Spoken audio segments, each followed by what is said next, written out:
Hey everybody, how's it going? Today we're going to be going over and showing you how to install the BMW turnover ball gooseneck trailer hitch here on our 2021 Chevrolet Silverado 2500.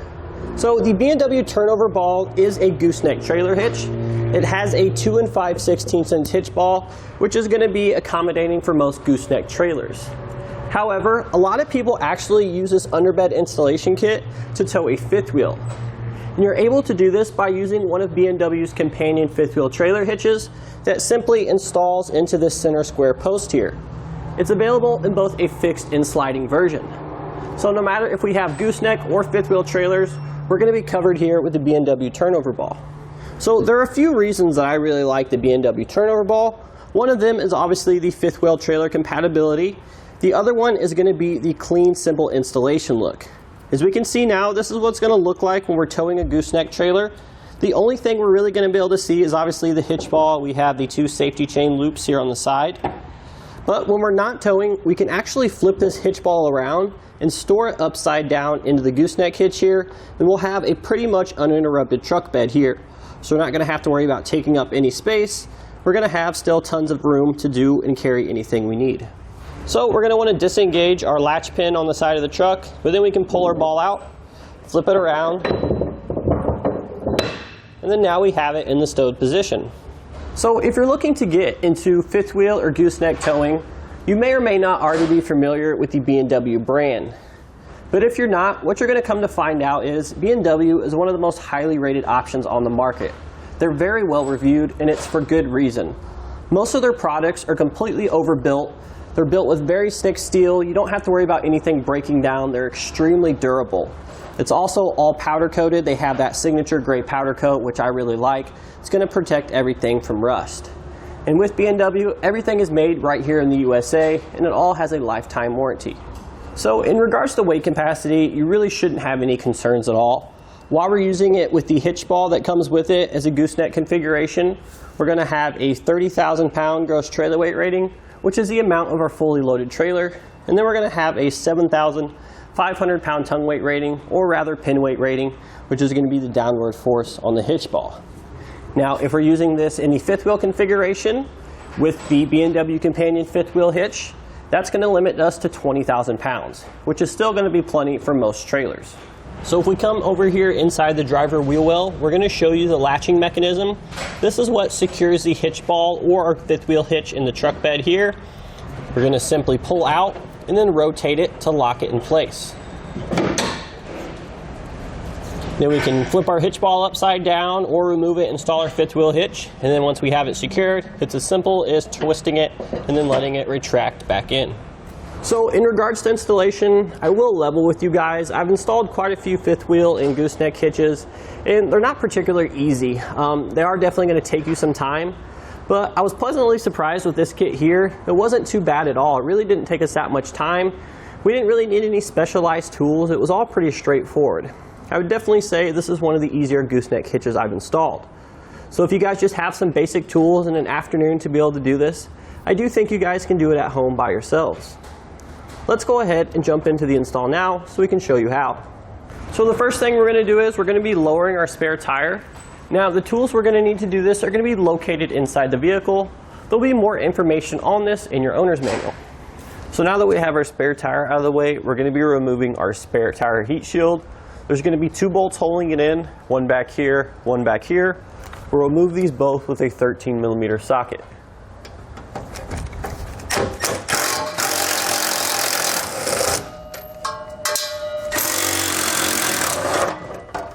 We can go ahead and set this aside. We will be reinstalling it later.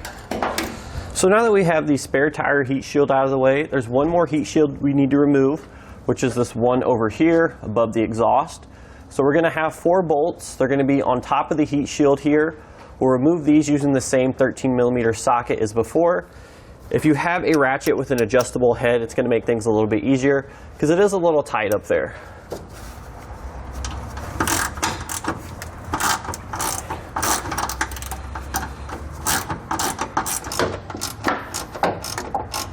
So we're going to have one final bolt for our heat shield. It's kind of hard to get to. It's going to be behind this little wheel well liner here. So we're actually going to need to remove this, or rather peel it up anyways, so we're just going to go ahead and do it now to give us a little bit more room to get to that bolt. So I'm going to take a T15 Torx bit. I'm going to remove these 3 Torx screws here.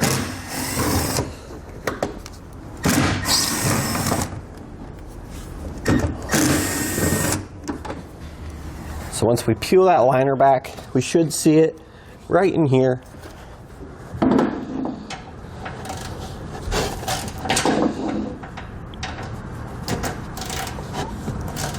Now with all of our bolts removed, we can go ahead and pull our heat shield out. Keep in mind, we won't be reinstalling this.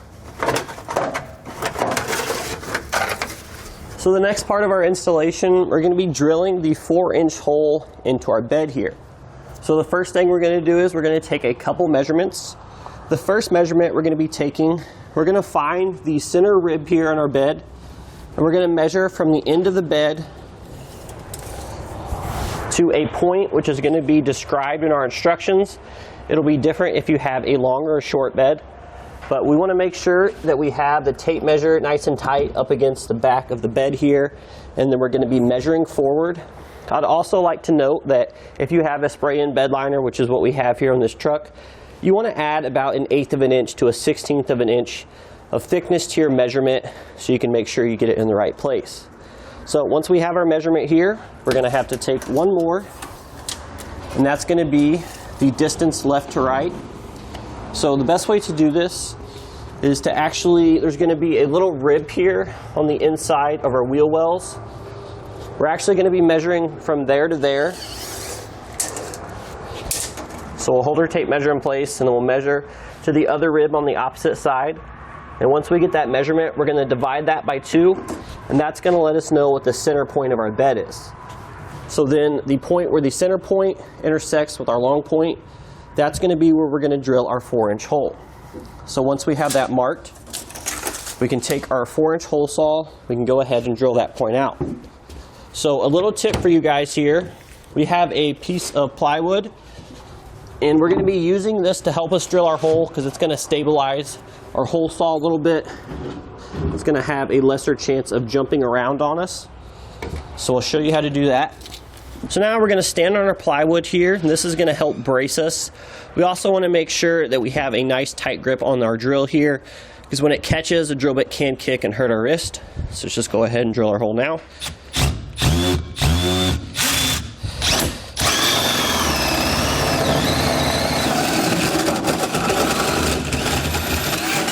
So once we have our hole drilled, I'm going to come back with a metal file here. I'm just going to clean up all the edges here. That way we don't have any sharp spots. Now we're going to go ahead and just clean up all of our metal shavings here. So now finally, we're going to come back with a paint marker. If you have any sort of clear coat spray paint, that'll work as well. But basically, we just want to clean up all that bare metal so we don't have to worry about any rust issues down the line. So if you remember a little bit ago, over there on the passenger side, we removed these Torx screws so we could peel back the liner. We need to go ahead and do that on the driver's side now as well.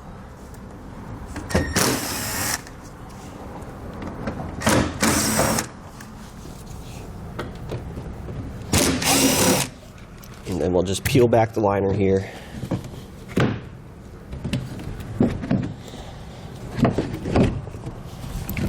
Just like that.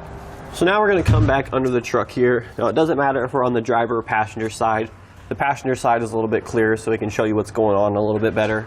But essentially we're going to have some welded nuts in the top of our frame here. We're going to have 2 over here and then 2 in the front, and it'll be the same on the other side. So these welded nuts on our frame here are actually what we're going to use to attach some of our rails for our hitch. We want to go ahead and make sure we clean those out first. So I'm going to be taking a spray lubricant and spraying those down in those holes as best as you can. And then I'm going to take a wire brush here.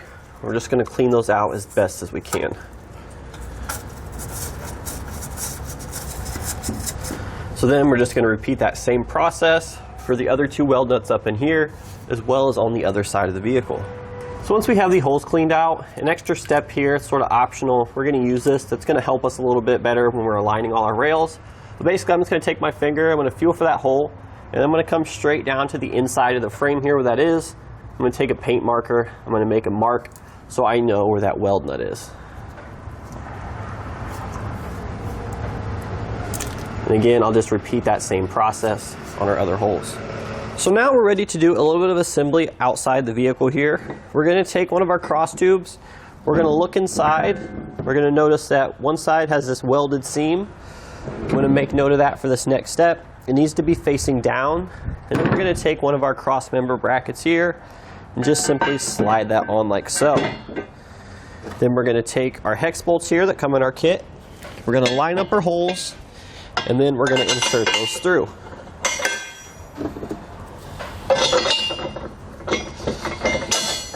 Then on the other side here, we have our flange nuts.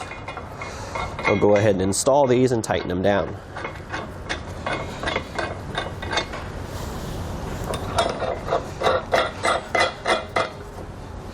So now we're going to take a 15/16 inch socket and wrench. We're just going to snug everything down.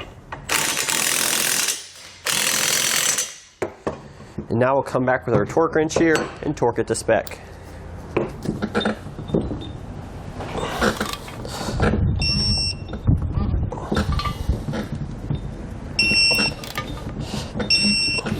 So a quick note here, we want to make sure that our cross tube here is going to be flush to the bottom of the plate on our bracket here.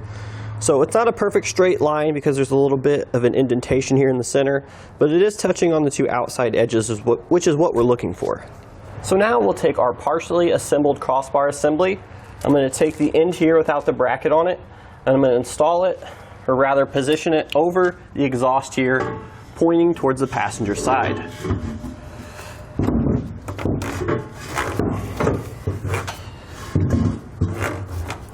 So now that we have the opened end of our cross tube pushed all the way back, we want it to pretty much be sitting on top of our shock mount here. We're going to take the other end with the bracket, we're going to come up and over our brake lines here. So once we get it up over the bracket here, you're going to fight with it a little bit because we have this wiring harness here. But after adjusting our cross tube a little bit, we were able to work it over the wiring harness and then onto the frame, which you can see here. And now we're just going to push it all the way over to the frame to give us some more room to install our other bracket here on the end of the cross tube. So now we're going to take one of our other cross tube brackets and we're going to slide it up in between the exhaust and our frame rail here and hopefully get it into position on the rail.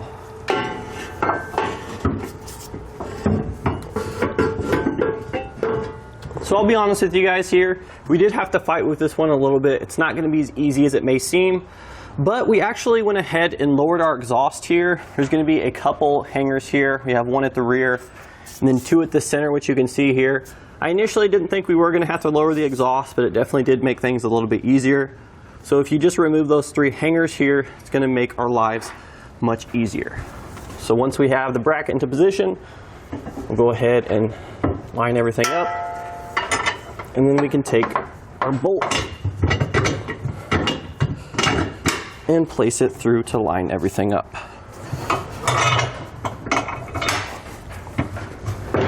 And on the back side here, we'll come back with our flange nuts.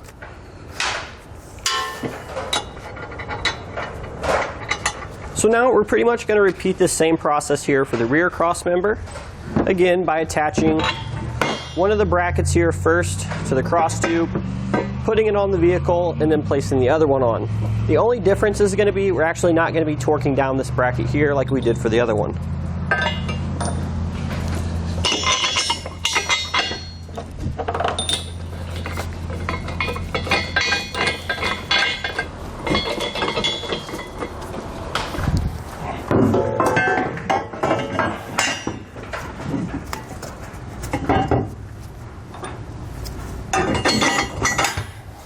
So the next thing we're going to do is we're going to install the latching mechanism onto our center section. Now there are a couple different ways you can do this because one thing, it can go on this side or it can go on this side. It's really going to depend if you have a long or a short bed truck. Our particular truck here is a short bed. Therefore what we're going to do is we're going to position the center section here so the cutout for our bed channel is going to be facing the cab. And then since we want the latching pin to be on the driver's side, we're going to come over here to this side of our center section and insert the latching mechanism like so. Then we're going to come back here with our carriage bolts and our flange nuts that come in our kit. We'll go ahead and secure everything together.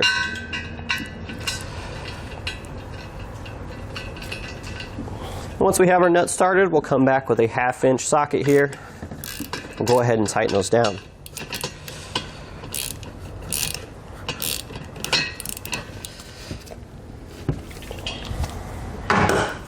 So now we're going to get ready to set our center section into position. The first step before we do that though, we're going to take these long rectangular brackets that come in our kit here. I'm going to place them on our cross tube here on the front side of the cross tube, lining up our holes, and then inserting our bolts. So we're going to do this for both the front and the rear cross tube.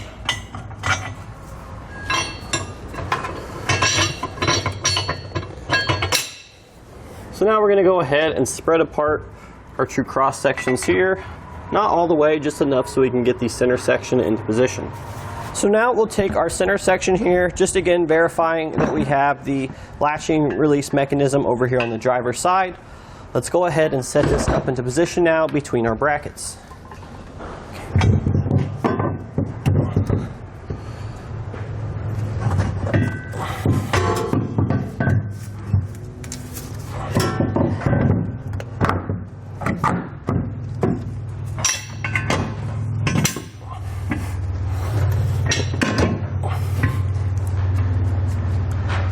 Now we'll take our flange nuts here and just loosely secure the center section to our two cross sections.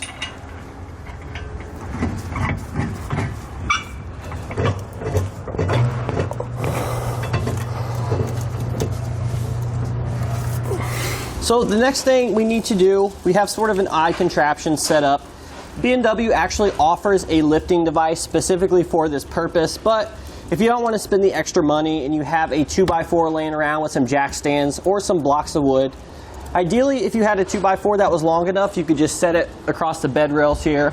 But essentially what we're doing is we're trying to pull the center section up flush against the bottom of the bed here. So we want to make sure it's nice and tight. So once we have two support devices, we're just using some jack stands.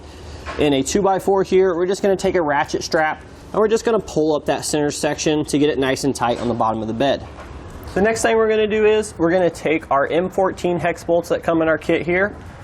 And you remember cleaning out the weld nuts in the frame earlier? So at this time we're actually going to secure these brackets that are attached to our cross tube to the welded nuts inside our frame here using our provided bolts. So it's going to be a little bit hard to see or get to. If you're on the outside of the vehicle, it might make it a little bit easier, or you can come up and underneath like we're doing now. So we want to make sure that we're just tightening all these bolts by hand now. We're not going to be torquing anything down yet. We want to get them all in place first. Now we're just going to repeat this process of installing our bolts to attach the two brackets to our frame here. It is going to be a little bit easier to come on the outside here for the frontmost rail. So we just peel our wheel well liner back and then we can slide our bolts through. You want to make sure that you're careful not to cross thread, so you should just be tightening them by hand until you get to the point where you need a wrench here. But again, you're not putting a lot of tension on it. You can still feel that it's threading in pretty easily. So now once we have everything in place, we can go ahead and tighten and torque all of our fasteners using the sequence and specifications in our instructions. So now it's time to install our latch release mechanism. Now chances are you're probably going to need to pull this out and lock it into place just to give us a little bit more room to work. But we're going to take our handle here, we're going to slide it up over the frame, and then we're going to line it up with a square hole there on our bracket, and then we'll secure it with our flange nut.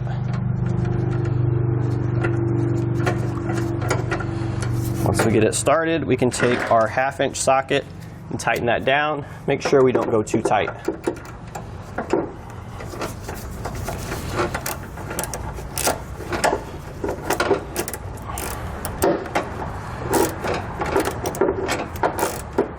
So now we're going to come to the outside of the vehicle here where our fender liner is. If we peel this back, we'll see there's our release handle. So it's pretty much going to line up about with this little mounting tab here. Pull it out. We also need to have room to lock it in place. So what we're going to do now is We do have some measurements on our instructions if you want to be exact, but I really don't think we need to be that precise with this. I'm just going to take out an area here about like a square. So I'm just using some tin snips for this. Really, you could be able to cut this stuff with scissors. But we'll come over a few inches and I'm going to go right below that mounting point there. So it looks like we got a little bit more cutting to do. We'll have to cut up a little bit further, but we still want to make sure that we maintain that hole there so we can attach the fender liner. So the next thing we need to do, we're going to come underneath the vehicle here. We're going to get in the center section here. We're going to see we have 4 holes, 2 on each side. The other 2 are a little bit harder to see, but these are going to be for our safety chain U-bolts that we have in our kit here. We need to go ahead and drill these holes out to their final size of 11/16 of an inch, which is admittedly a pretty big drill bit. So what we're going to do, we're going to come underneath first. I'm just going to come with a smaller drill bit. It doesn't matter what you get. And we're just going to sort of drill out the center of the hole here. That's going to give us our pilot hole. We're going to drill that all the way through on these 4 holes. And then we're going to come up top with a step drill bit, and we're going to enlarge them to their final size. Now, the only thing you really want to be careful of when you're doing this is that you're getting the center of the hole here with your pilot bit.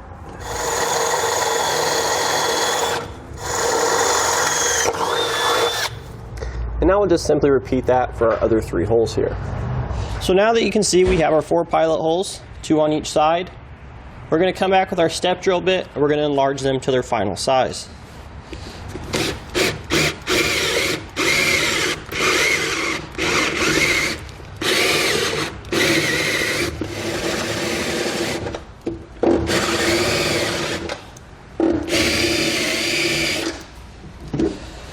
So we'll just take a little bit out, test fit our bolt, keep doing that. Looks like we're almost there. Just need to remove a little bit more metal.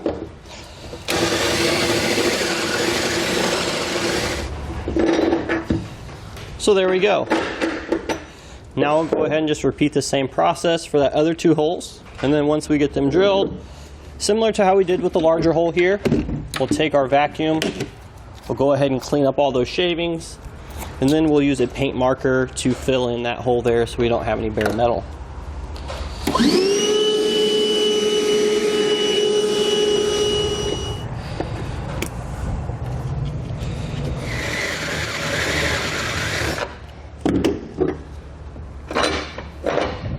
So now that we have our holes drilled, we have our U-bolts in place, we're going to come up underneath, take our spring here, place that on, and then we're going to have a nut here we need to thread on as well. So we're just going to be tightening this nut until the bolt is going to be flush with the face of the nut. You're going to be using a 24mm socket to tighten that down.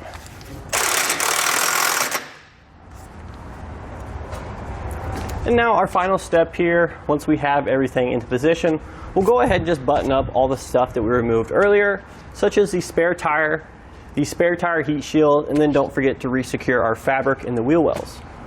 And that's going to do it today for our look and installation of the BMW turnover ball gooseneck trailer hitch here on our 2021 Chevrolet Silverado 2500.